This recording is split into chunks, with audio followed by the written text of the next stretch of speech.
Noticentro 1, CMI. Corte dice que chuzadas son atentado a independencia judicial. Pide acuerdo institucional para investigar escándalo.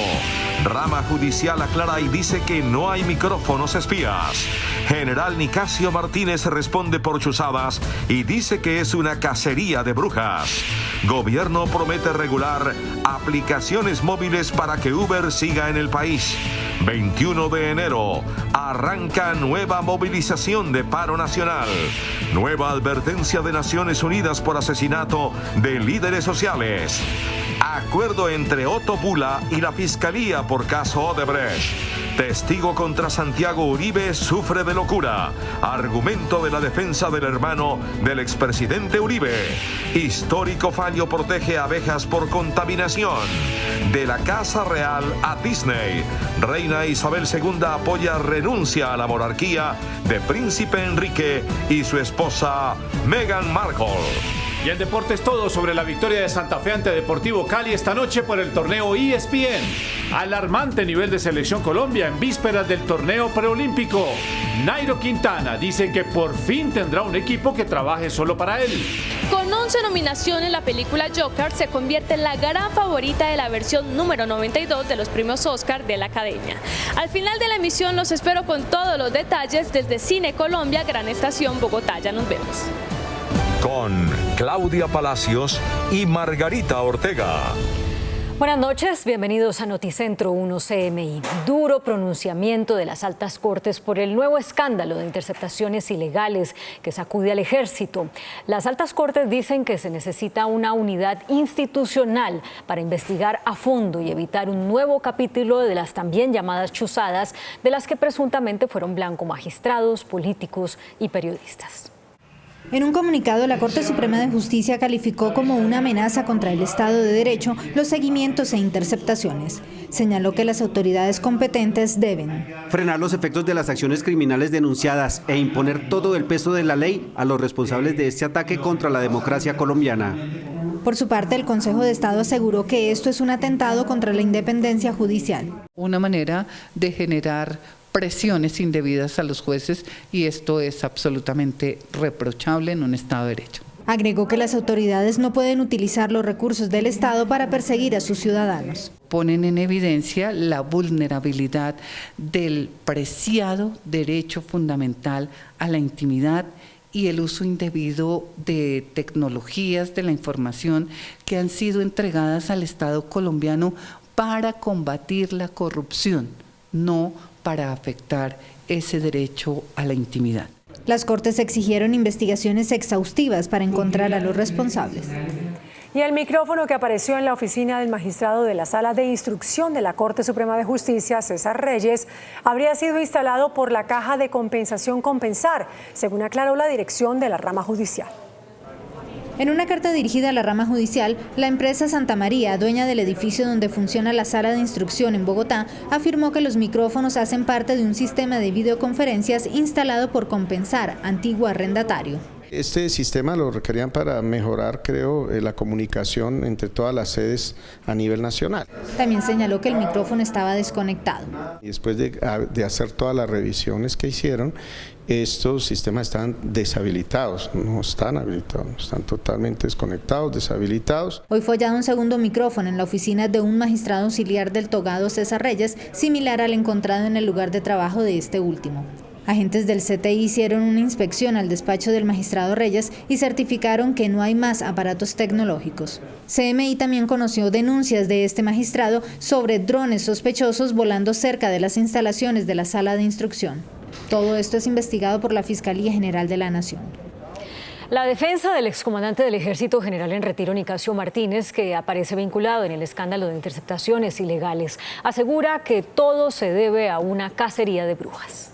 En un comunicado, el general Martínez reitera que su retiro del ejército fue por razones personales y niega cualquier responsabilidad en las interceptaciones ilegales.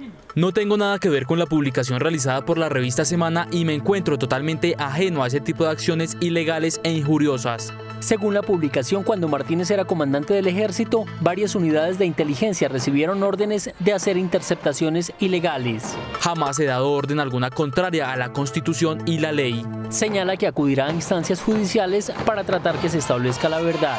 No se ha presentado una sola prueba, o no me digan que es prueba, unas versiones anónimas, cobardes que son los anónimos, eso es prueba.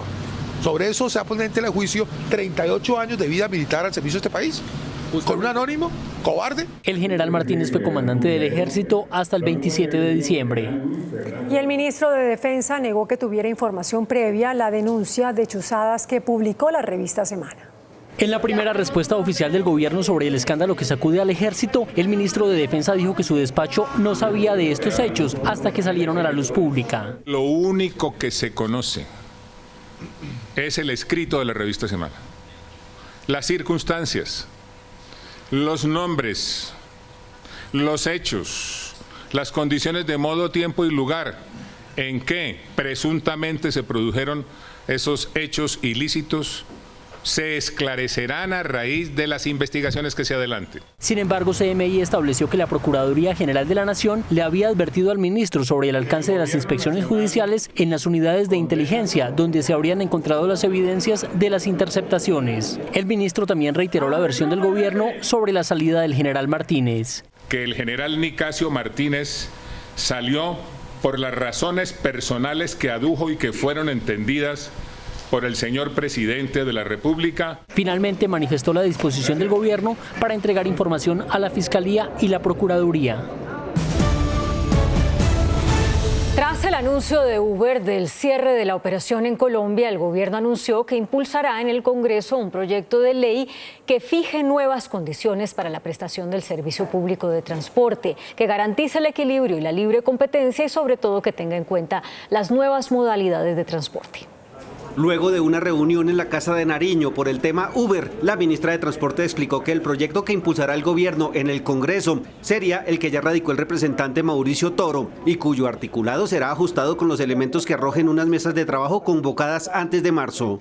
En ley como está, tiene unas diferencias sustanciales frente a lo que se le exige a un vehículo privado o un vehículo público. El solo definirlo como privado no le exige ni un certificado técnico mecánico antes del 6º año. Se estará trabajando de manera conjunta con el Congreso de la República para presentar la reglamentación y la normatividad que ante este efecto tenemos los retos en este momento. En el proyecto, y tras escuchar a las plataformas tecnológicas, a conductores y usuarios, el gobierno fijará las condiciones de habilitación sectorial para prestar el servicio público de transporte teniendo en cuenta las nuevas modalidades y garantizando la libre competencia y el equilibrio. Necesitamos equilibrar las reglas del juego y garantizar que el transporte sea seguro. Los cambios tecnológicos sean a una velocidad muy importante y que esto nos implica que la regulación debe hacerse de manera inteligente.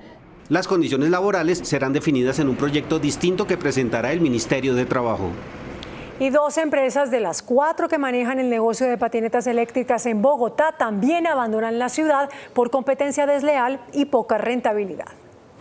En los separadores, andenes y en cualquier lugar, menos en los cajones demarcados por el distrito, reposan las patinetas eléctricas en Bogotá. El desorden es evidente pese a la regulación. Se quedó en el papel.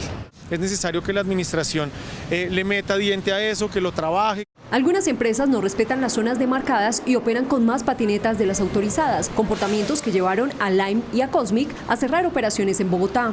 Las reglas de juego que estableció la Alcaldía Mayor a través de una resolución no se cumplieron. Habían 5 operadores, en este momento quedan 2 operadores básicamente. La monopolización del servicio preocupa a los usuarios de las patinetas. Pues va a haber menos empresas y pues de pronto los precios pueden subir. Si hay menos oferta, entonces de pronto es más complicado conseguir patinetas. Hasta el momento, 516 comparendos ha impuesto la Secretaría de la Movilidad, por lo que expertos sugieren modificaciones urgentes a la resolución que no logró controlar el servicio. El 21 de enero regresan las movilizaciones lideradas por el Comité Nacional de Paro que integran estudiantes, sindicatos y profesores. Luego de una reunión que se llevó a cabo este lunes con los miembros del Comité Nacional del Paro conformado por las centrales obreras, estudiantes, campesinos e indígenas, se confirmó lo que sería una gran movilización para el próximo 21 de enero. Todo el que tenga descontentos con este gobierno, este es el escenario para que nos unamos y sigamos desarrollando la movilización que venimos adelantando desde el 21 de noviembre. Diógenes Orjuela, presidente de la Central Unitaria de Trabajadores, afirma que el gobierno no ha cumplido con las exigencias del Comité del Paro. El gobierno sigue tomando decisiones, sacó la reforma tributaria, tiene el holding financiero, habló de reforzar aún el SMAT sin atender todas las quejas que hay. Conductores de plataformas digitales también se unirían a esta movilización. Al regresar a Noticentro 1 CMI, espere. La nueva vida del príncipe Harry y su esposa Meghan Markle tras renunciar a la monarquía. La reina Isabel II apoya la decisión. Gracias por continuar con nosotros en Noticentro 1 CMI. Asesinado otro líder social en el Catatumbo. Van 14 líderes en este año. La nueva víctima trabajaba como líder cocalero. Julio César Sandoval Chía tenía 61 años, era líder social de la vereda La Silla, zona rural del municipio de Tibúa, e integraba la coordinadora de cultivadores de coca, amapola y marihuana. Además pertenecía a la Asociación Campesina del Catatumbo, ASCANCAP. Según sus familiares, no estaba amenazado. Un grupo de personas que llegaron armados, lo sacaron de su vivienda y a pocos pasos de su vivienda lo asesinan y pues no se identificaron quiénes eran los que lo iban a asesinar. Julio César Sandoval es el primer líder social asesinado en norte de Santander en lo corrido del 2020. En los últimos 4 años, 15 integrantes de ASCANCAP han perdido la vida en forma violenta en el Catatumbo. Pues por hechos como este se lanzó una nueva advertencia de parte de Naciones Unidas al gobierno colombiano, precisamente por el asesinato de líderes sociales y de defensores de derechos humanos. Pese a que durante la presentación del informe trimestral de la misión de verificación de la ONU al Acuerdo de Paz en Colombia ante el Consejo de Seguridad de Naciones Unidas, se destacó que Colombia sigue avanzando de manera significativa pese a los grandes desafíos, también se encendieron las alertas por el recrudecimiento de la violencia en el país. Peace will not be fully achieved if the brave voices of social leaders continue to be silenced through violence. La misión de la ONU también pidió atender y proteger a los excombatientes que hacen su tránsito a la vida civil por fuera de los espacios de reincorporación, mientras que desde el gobierno le pidieron a la FARC cumplir con sus compromisos consagrados en el acuerdo. Así como Colombia tiene unos compromisos, FARC también tiene otros compromisos. Que digan cuáles son los bienes que tienen o entreguen sus bienes, ahí hay un pequeño retraso. Y ustedes saben que con estos bienes se van a reparar las víctimas. Naciones Unidas también expresó su fuerte preocupación por lo que está ocurriendo en Bojayá, Chocó, donde recientemente se denunció la llegada de al menos 300 integrantes de grupos ilegales. 5 años y 5 meses de cárcel pagará el excongresista Otto Bula tras llegar a un acuerdo con la Fiscalía en el caso Odebrecht. El excongresista se comprometió a entregar información sobre las supuestas irregularidades en la construcción de la Ruta del Sol y la vía Ocaña-Gamarra. En la audiencia, la Fiscalía y el mismo Bula destacaron la importancia de la información que ha entregado para establecer el verdadero monto de los sobornos que habría pagado Odebrecht en Colombia. Gracias a Otto Bula, los funcionarios de Odebrecht hablaban de 4.5 millones de dólares y yo di pruebas testimoniales y documentales sobre casi 60.000 millones de pesos. El excongresista era conocido como un lobista de la constructora Odebrecht ante las agencias del Estado encargadas de adjudicar millonarios contratos de infraestructura. Bula también pagará una multa de 6.600 millones de pesos.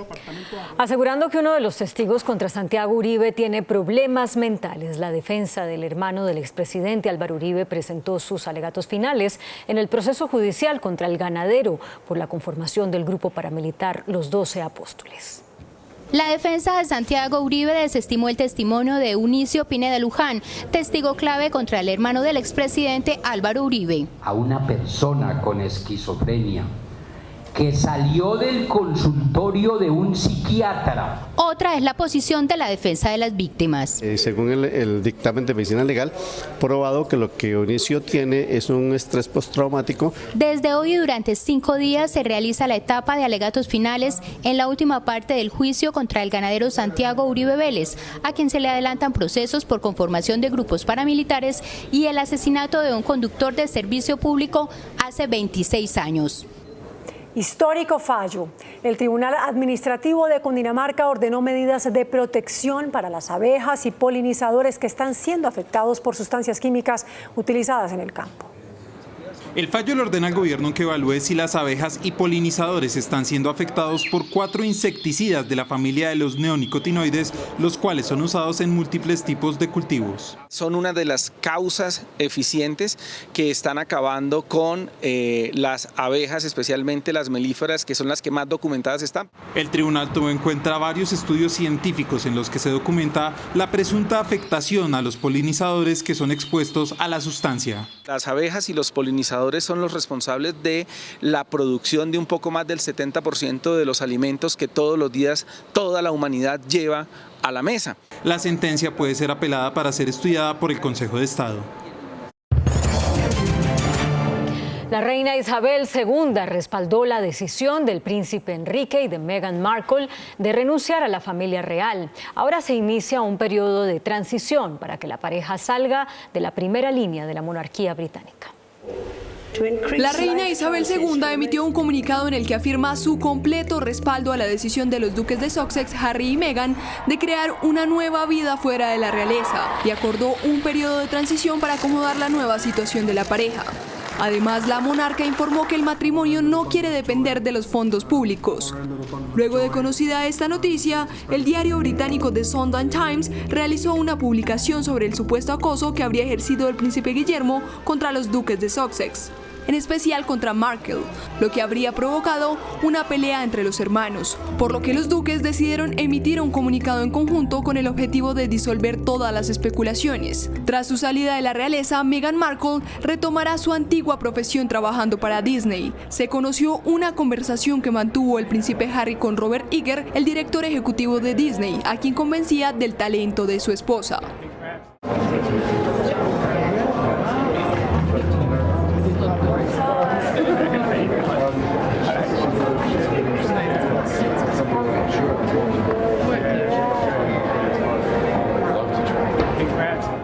A la salida de los duques de la realeza se suma la mala relación entre Meghan Markle y Kate Middleton, quienes no se hablan desde hace 6 meses. Están cada vez más distanciadas hasta el punto que cortaron toda comunicación en un grupo de chat familiar de WhatsApp. El Papa emérito Benedicto XVI nunca vio ni aprobó el libro que el cardenal ultraconservador Robert Sarah, en el que supuestamente Benedicto cuestiona al Papa Francisco por intentar suavizar el celibato de los sacerdotes. La revelación de fragmentos del libro firmado por Benedicto XVI y el cardenal ultraconservador Robert Sarah sería una manipulación editorial y mediática en la que el Papa emérito no tuvo participación alguna, según manifestaron fuentes muy cercanas a Benedicto. Las citas en las que el religioso de 92 años de edad supuestamente rompió su silencio para defender el celibato sacerdotal, diciendo que no puede quedarse callado mientras Francisco suaviza la prohibición de que hombres casados sirvan como sacerdotes, habrían sido ataques de Sarah, uno de los principales opositores de Francisco y no de Benedicto. Lo sucedido es que hace unos meses el Papa emérito trabajaba en un texto sobre el sacerdocio y el cardenal Sarah le pidió verlo y Benedicto se lo dejó utilizar sabiendo que estaba escribiendo un libro. El revuelo por las supuestas declaraciones obligó al mismo Vaticano a reiterar la firme postura de Francisco a favor de mantener el celibato. Estados Unidos sancionó a 7 políticos opositores venezolanos por participar en la polémica elección de la Asamblea Nacional. Entre los sancionados está el diputado Luis Parra, que resultó presidente electo del Parlamento. Washington retomó la presión económica en contra del gobierno de Nicolás Maduro. La administración de Donald Trump sancionó a 7 diputados venezolanos, incluido el polémico Luis Parra, acusándolos de dirigir un intento de tomar ilegítimamente el control de la Asamblea Nacional. Según explica el Departamento del Tesoro en un comunicado, los castigados intentaron bloquear el proceso democrático en Venezuela cuando buscaron desbancar a Juan Guaidó como presidente del Parlamento en una cuestionada elección en la que se les impidió el ingreso a más de 100 legisladores a la votación. Ahora incluido en la lista negra para hacer negocios en Estados Unidos, Parra advirtió que resulta inaceptable que países extranjeros pretendan condicionar la actuación de los parlamentarios venezolanos, aunque la Casa Blanca no descartó eliminar las sanciones si se ponen del lado de Guaidó.